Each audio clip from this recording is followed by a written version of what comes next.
Welcome to season 2 of the Coco Lesa podcast. It's real hip hop music from the soul, y'all.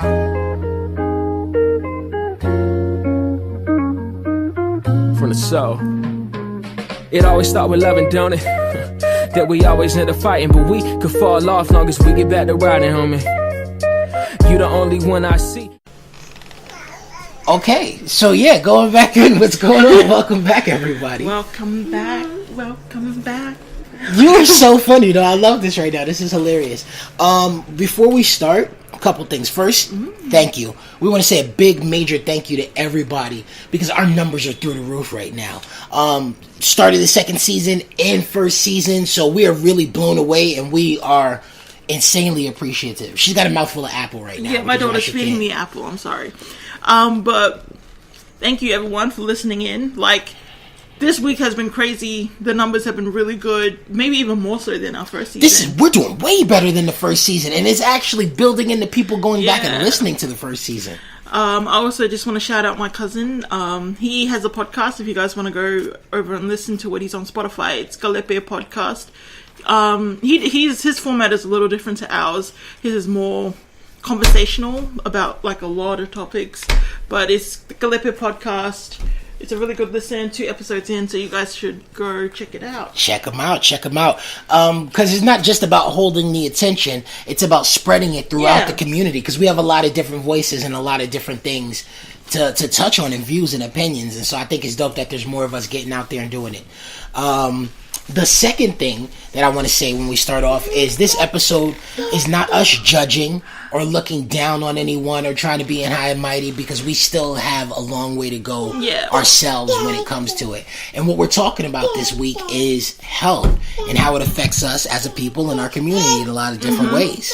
So this is actually our take 2, because the take 1 was a bit we fumbled hard. We didn't know what was going on. There was like no discussion, and we were like, all right, now we need to redo this.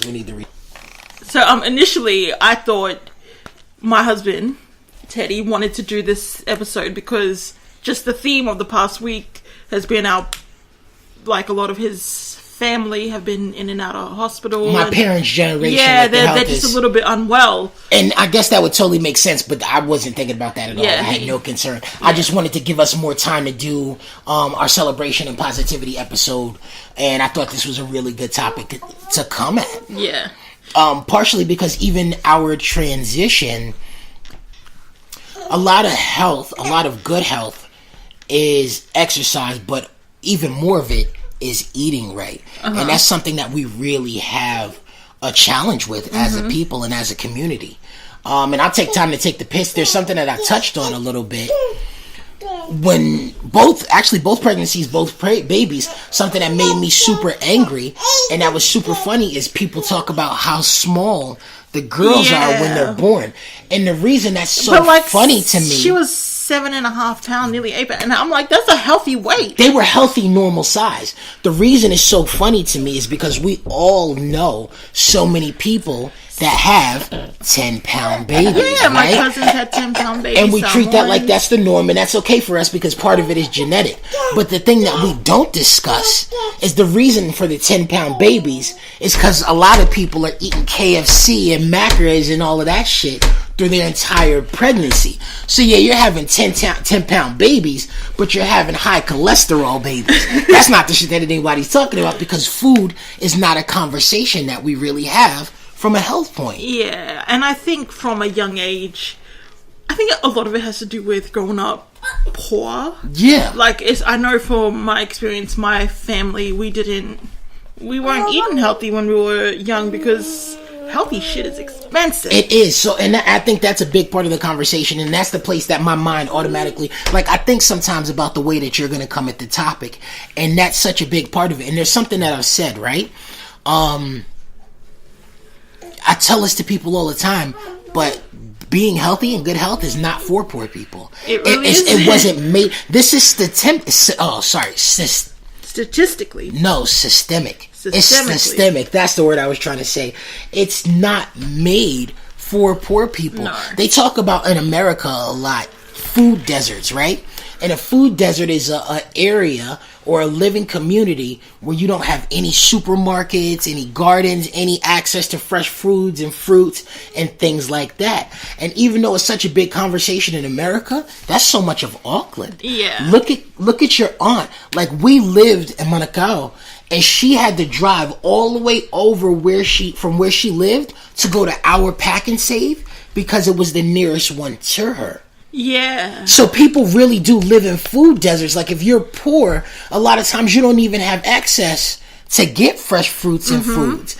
And then on top of that, it's super expensive. It's way more expensive to go and do food shopping than it is to go to Macca's or McDonald's. I'm sorry for the American portion of our team and the people that listen. Macca's is what we call McDonald's in Australia and New Zealand. But when you're like tight on budget every week, a share box is $25. Exactly. $25 is not going to get you the same thing at the supermarket. Exactly. It's not going to get you the same thing at like the farmer's market. It's going to make you more full. It's like it's more quantity, more quality. Quantity, not quality for your buck. Right. But the thing about that now is that conversation is changing. Because even though we do still have a lot of poor families and struggling families, to come up. Right, and people in our generation and our age don't have that same issue financially that our parents and their parents had. At least there's more room for food. And there's a lot of help for people if you live in Australia and New Zealand in terms of WINS. So if you're working in your on WINS and you're getting food supplements and you're still going to get shit food, that becomes an education issue. A lot of us don't have the education on eating healthy. Yeah. Like, our girls, we don't allow them to have any refined sugars. We don't. Because even though my wife says I don't have diabetes all the time, diabetes is something that's very common among our people and easily gainable. There was a fashion show a couple years back, and it was in the Pacific, and one of the young ladies dressed up as a KFC bucket. And she was taking the piss because that food is so prevalent. Just like there's an absence of markets, there's an abundance of McDonald's and KFC. But that's done purposefully. Of course. That's why it's systemic. Poor areas with fast food. Right, and so it's twofold. Not only do we not have access to the good things, we have an abundance of the bad things. But in the areas and places where that's not the case, we have a responsibility to start thinking about that. Because we're on the come up, but we're still operating under the same habits that kill our people early and keep us... But it's hard to kind of break out of that habit when you don't... That's what your parents taught. Right, you don't know any better. I get that. That's why we have a responsibility to start educating ourselves about this so we can educate our kids about it. When it comes to bad behavior, right? I don't care whether you're talking about violence, abuse, education, eating. There comes a point in your life where it's no longer acceptable to say, oh, this is the only way I was ever taught, or nobody ever showed me this. That doesn't fly with anybody for me. Everything that I am as an adult is a conscious choice that I made to become these things and discover these things. So I don't care who you are. I didn't know any better. It's just not good enough for me. And that applies to this conversation heavily. When you become an adult, you're responsible for learning and doing better and making healthier choices. I think that's the thing that makes me angriest about all of these topics. It's a choice. It's always a choice. Ignorance is a choice. Ignorance is a choice. Everything is a choice. Every moment of your life, how you respond to things, no matter what you come from or what your background is, there's a choice where you can decide to do better. And sometimes for people, doing better for themselves is not always enough. But we have a lot of parents in our community that aren't trying to learn to do better for their kids either. I see kids, young kids, like primary school kids, going to school starting their day off with fizzy drinks. And I'm like, how is that a breakfast for your child? And potato chips and things like that. And I think I lucked out with marrying you because you do a lot of cooking. I appreciate that. And it's... That's partially why this episode was in my head, so it made sense for us, because we've just transitioned to another country, and our living space is completely different. And so we had a brand new oven and stovetop. And so as long as shopping was done, which it is on a regular basis for us, it was not a big deal for me to come home and cook us meals every night and make sure we had variety and that we were eating real food, because I love my family and our nutrition is extremely important to me and to us. But now, like, even though I cook, we don't have the same access that we had. And so we've had to incorporate, sadly, more takeaways and fast food into our food. Which and is it just dope. happens. Not dope in terms of health, but dope in terms of I've never had these types of fast food before. And that's part of it too, like giving you the chance to experience things like, that you've never eaten before. But from a health point, I think there are so many goals that we have for ourselves that we've yet to hit. One of our big and immediate goals is we want to transition into being pescatarians. And for anybody who doesn't know what a pescatarian is, it means our primary protein like would be fish. Fish, shellfish, things like that, which I'm a big seafood eater. You're a big seafood eater. So that's not a hard transition to make, because there's so many things that you can substitute to cut meat out of your diet. Except you're more bougie with the seafood than I am. I never had lobster. Like, I never had lobster. I want to try lobster though. But anyway, keep going. You've never had king crab either until we went to Masu, but yeah, there's a lot more things that you can add to it and keep variety in your diet. And then I think one of our main goals that we set that we're really far away from is we talked about being vegans. We did. I think that would be a little bit of a hard transition. It's a harder transition. It's much easier here because we have access to so many restaurants and things like that that serve that need. It's a lot harder to do in Auckland. I think the first time I ever had tofu was with you in Sydney. Oh, true. And that was a new experience for me. It tasted nice because you cooked it in a good way, but like, I can just tell that no, I can't. No, this is not for me every day. That's so funny. But there's so many different versions of that. And again, these are things that a lot of people have never had tofu. A lot of people have never had variety in their seafood. A lot of people now don't even really have variety in their food. I'm telling you, if we talk about kangai, we know consistently what's going to be there every week. Every week. And KFC is definitely on the menu. Something that Shout I told to my Uncle Sasa. Facts, I love Sasa. But something I even told this to my students, right? Because I was teaching them about investing in wealth. And I said, if you guys want to invest in a stable business that's never going to go out of business, KFC. Well, realistically, how packed is KFC every weeknight? Much less the weekends. Listen, we may love KFC, but white people don't make jokes about KFC and us.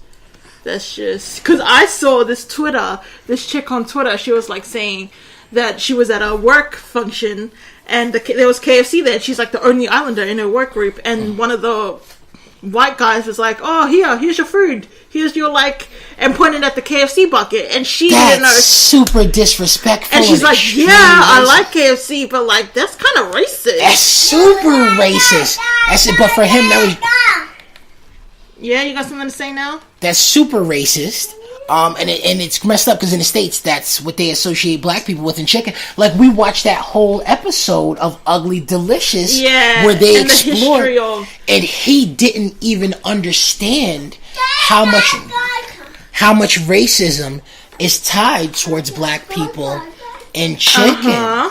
And so even another reason that we wanted to be conscious of that and just the amount of meat that we eat is not just because it's not extremely necessary, but a lot of farms aren't traditional farms anymore. A lot of farms are corporate industrial farms, and they're extremely unhealthy for the animals.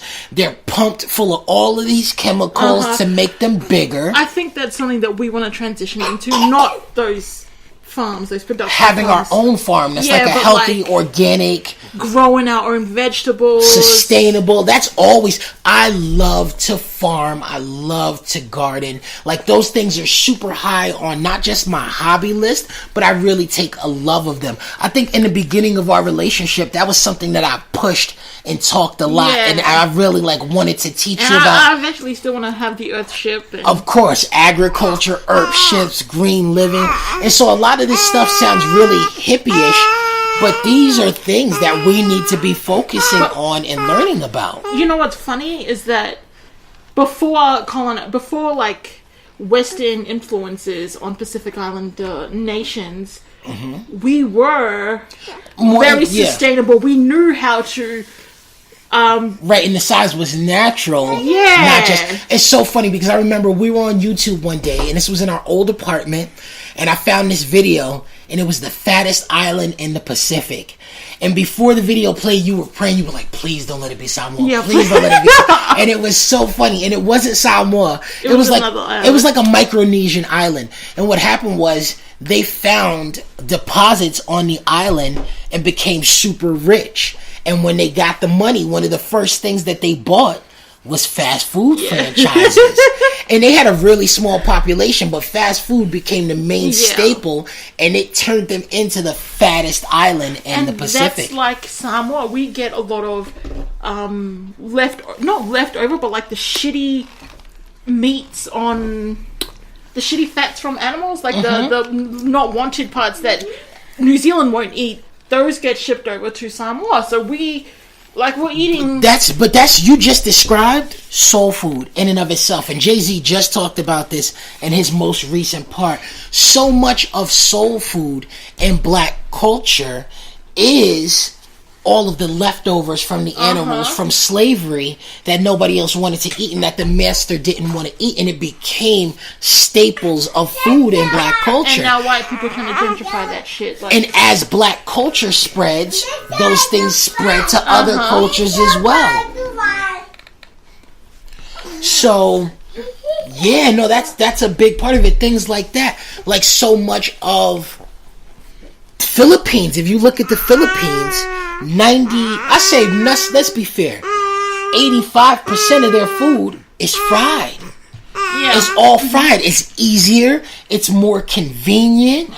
You know what I mean? Especially when you're feeding a lot of people, and that's not good for you as well. So even though they're tiny and super skinny, a lot of them are extremely unhealthy as well, because the Philippines is also a third world country, and they don't have a lot of fried fish. So, yeah, you are right to say that. Like, it's a systemic issue. Like, It is. Health is a systemic issue, and a lot of it stems back to colonization, stems back to Western Slavery, influences. all of Exactly. those things, yeah. And I think that leads into my next point. Just being like health care and just being healthy isn't for poor people. No, it's not. We talked about that. I remember the first time I think I ever really made that statement is first pregnancy, went to get your prenatals, and they were $65. Yeah. And that wasn't a big deal because we could afford it, but I thought about how many families that weren't us couldn't afford Yeah. a bottle of $65 prenatals. And I was like, health is not for poor people. It's not. Even we've been talking about Russell Simmons a lot lately because how much of my parents' generation is on their way out and has poor and failing health, and they're not doing well. And Russell Simmons is from that same generation, and Russell's about to live forever. He's a vegan. He's introducing the vegan onto that movement to so many meditation people. shit. He meditates. He I don't know why I'm enunciating this way. He meditates, the yoga, and so much healthy living. But it's because Russell has the money to do that, and personal trainers. A lot of us don't have the money for personal trainers and to explore new diets. So, like, we can talk until we're blue in the face about people being healthier, but you have to be healthy within your tax bracket. Exactly. You have to be healthy within what you can afford. And so that's not going to be kumquats and kiwis for some people. It's just going to be apples and oranges. And I know a lot of people that, a lot of Pacific Islanders, when they do get sick, they don't want to go to the doctor. They don't want, because even though it's subsidized, sometimes you just don't have that $10, $20 in the budget to go pay for the doctors and then get your prescription. That's a little... See, but that's double fold depending on where you're talking about it, Rhea, because in the States, one of the most dangerous places to go to the hospital or the doctor is if you're a black woman. Yeah. Because they don't believe them. They don't... I'm telling you, look at Kim Porter, who just passed recently. A lot of the things that black women die from are completely avoidable, but doctors and hospitals don't listen to them. Exactly. And on the flip side of that, for us at home, we had to change our doctor because our doctor was in Otara, and Otara is a predominantly Pacific and brown area, but a lot of the worst healthcare and experiences that we had came from our own people, and I hate that. And that shit was horrible. Like, we had to wait for and ask for the Asian nurses and the Palangi nurses because the Islander nurses were always so rough with our girls, or didn't give a fuck about us. Like, one of our first nurses ever was Pacifica, and she was so disrespectful. And so, like, she disregarded us so much. And then when she saw how much the doctor liked us and how friendly the white nurses were, then she wanted to get buddy-buddy and pretend that she was okay with us. And that's shitty. It's really shitty to not be able to go to our own people for good health care. Which is rough because we need more Pacifica nurses, Pacifica doctors. Because our older generation doesn't want to go to the doctors because there's not people that look like them. And then the older generation, our younger generation doesn't want to go because the people that look like us are our parents' age. And they're shitty to us in the same ways for the same reasons. So it's like, it's a lose-lose. It's really messed up. But I was actually reading that there's research that suggests that a lot of the numbers of the avoidable deaths could have been prevented if there was better care and quality of care for pretty much Pacific Islanders. Like, a lot of the things that we go to the doctors for is... we just don't get taken care of properly. That's one of the main reasons that we took a midwife instead of a doctor. Again, because we did so much research into that, and the culture and the way you're treated is different. Doctors tell you what you're gonna do. Midwives say, here are the options. What would you like to do? Yes, like when... So, I had a C-section, right? And the day of my C-section, that very night, the doctor came in and was like, I know it's rough, your daughter's too much premature, she's in the NICU unit, but, you're gonna have to leave. She was pretty much saying I need to leave that day. Oh, the doctor. Whenever I wasn't there, the little doctor that kept trying to force you out. And the nurses, and I was like... The doctor was telling me to leave, but the nurses were like, no. The nurses were really trying to be decent and protect her and help her with paperwork and keep her in because they knew she wasn't ready. And there was this doctor, and it was messed up because she was like a little person, and you're like, we understand because you get shitty healthcare too. And every time I wasn't there, she would catch you when you were alone and try to bully you and force you into leaving the hospital when you hadn't fully recovered. And I'm like, I literally just had my C-section. And there's a conversation that we have all the time, too, and pertaining to this. Skin folk aren't always kinfolk, you know? You can't always trust that your own people are looking out for you, and that's rough. I have this conversation all the time, and again, this was something I was talking to my students about, because we were sitting in the doctor's office in Otara, and they were playing this video, and there was a woman, and she was Maori, and she was disabled. She had a hearing disability. And she is an athlete. She's a rower. And she's pretty famous in the sport. And she almost quit and never came back. And it was because she transitioned and her coach was Maori and she was a woman. And she used to put her down and tell her she was stupid and she was lazy and she was weak and she was a failure. And she took all of it and internalized it because her view was... she's a woman and she's Maori. She wouldn't do this to me. It has to be me. I have to be the problem.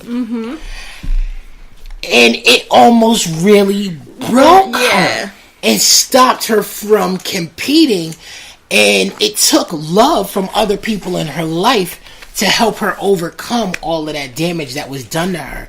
And I think that's a trap that we fall into. We want to believe so heavily that people that look like us are looking out for us, and sometimes it's really not the case. And that's a hard part of it. It sucks when that happens it because does. we need more Pacific Islanders. If we're not, I tell you again, I'm sorry, I keep going back to what I say to my class, but this is something that I really had to harp on everybody, every lesson. I'm like the reason I get so upset with you guys when you don't do this or you don't do that is because if we're not looking out for us, then no one is looking out for us. You know? And that was part of why I wrote my book as well, because I was tired of reading and hearing about people outside the community telling us what we could be doing better to take care of ourselves. Exactly. And I also think housing plays a big part in it. Because I know a lot of Pacific Island kids... It's okay, go ahead. I know a lot of Pacific Islander kids, like, especially in the Pacific Island culture, rheumatic fever is, like, prevalent amongst... I didn't even know what that was until one of my students got it, and they said that's why he wasn't coming to class. And I was like, bullshit. Like, it's a big issue. And then, yeah, you really told me and helped me understand how big it was. And that's like sickle cell anemia, which is an iron deficiency, which is extremely prevalent in the black community. Like, you die. Like, we have high numbers of deaths. Actually, it was before you. Also, I asked the staff about it. I was like, what the hell is? And they were like, oh, no, that's a big deal. It kills a lot of Islander kids. And I was like, oh, shit, I had no idea. I had never even heard about it. And I think housing plays a big part in it, especially, well, this is for New Zealand specifically. I'm not sure about other parts in the world, but... That was something that's insane to me, that I had no experience with until I moved to Australia. There are so many people that get sick from mold in their homes. Yeah. I didn't even realize that was a thing. And then when we moved to New Zealand, it affected us because the girls have been so much healthier since we got here. Yeah. Like, we had mold in our home, and it wasn't like massive amounts, but they still used to be sick way more often. And I think it was like ones that we couldn't even see, like we would get around the window edges and clean with like vinegar, but it would still come back. But yeah, that's a very big problem, like epidemic wise. Yeah. In New Zealand and Australia, mold in people's homes that really adds to poor health. And it's especially like damp, overcrowded homes. Are especially. That's what the lady was saying. We because our little baby was premature, we had like this service that came into our home to check the heating and make sure everything was up to code. And I thought it was hilarious when my wife told me, and it was like indirect racism. Yeah. And she was surprised when she came to our house because there wasn't like 15 people living with us all packed into the house. Just 4 of us, five of us. And she was like, "Oh, just you live here?" Yeah. But overcrowded and damp homes affect kids more than they do adults because their immune system it's not as developed. Yeah. So I think housing, especially in poor socioeconomic areas like South Auckland, where the houses have not been updated since years ago. Like, I read somewhere that the war effort, like back in the day, like when New Zealand went to war, so a lot of the construction materials went to aid in the war, so we had to like use the lack of insulation in homes, all the leftover shit to build homes, and now we're like stuck with these same shitty homes that we had. It's just rough, right? Because no matter where you're at in the diaspora, we're naturally bigger people, right? Yeah. Then you add the poor eating habits, and then the ones of us that aren't getting farmed by the military are going into sport. Yeah. Never really get proper exercise. Is not a big part of life. Even people in sport, like I think Johnny Tuivasa-Sheck was saying that he's fit, like he can run, and that's like a lot of Pacific Islander.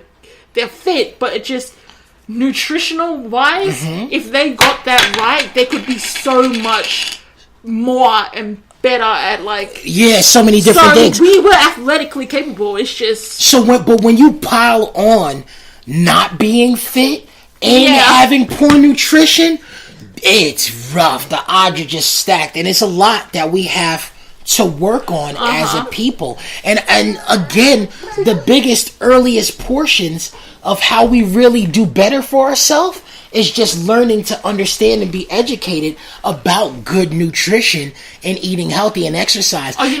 I just want to, sorry to cut you off. I No, just go want ahead, to go touch ahead. on the fat storing gene. I found this extremely hilarious. I think it's funny too because you mentioned it a lot now. Yeah, because, anyway, the fat storing gene. I read an article, a research article, on Pacific Islanders. Apparently that we have a gene called, well, they've named it the fat storing gene, and pretty much it stores fat because back in the days when we used to voyage across the ocean, those who could store fat survived those long voyages, and those who couldn't died off. So we pretty much have this gene in us, That naturally holds yeah, on. to fat. But we're just not voyaging anymore, so it's No a little more bit... wayfair. Well, yeah. you're voyaging in all fairness, but no. So yeah, no, that's so. But again, genetics is a big part of these things that we have to go against, and we do ourselves a disservice as people in our generation, and especially as younger parents, when we don't educate ourselves and educate our children about good health. And this is why definitely. We need more doctors. Yeah. We need lawyers, we need doctors, things like that. So that I actually love the most recent doctor that we had for Angie, because he was super understanding when we went in and making sure she was okay and how she's doing. And he looked at both the girls, and I was really happy. He was, that's right, I'm sorry, he was one of my people. He was tonguing. Oh, yeah. Yeah, but he was a really nice guy. So yeah, we need more of that. And just to touch on a positive note, there are actually a lot of people out there that are like trying to change the way we eat. They're trying to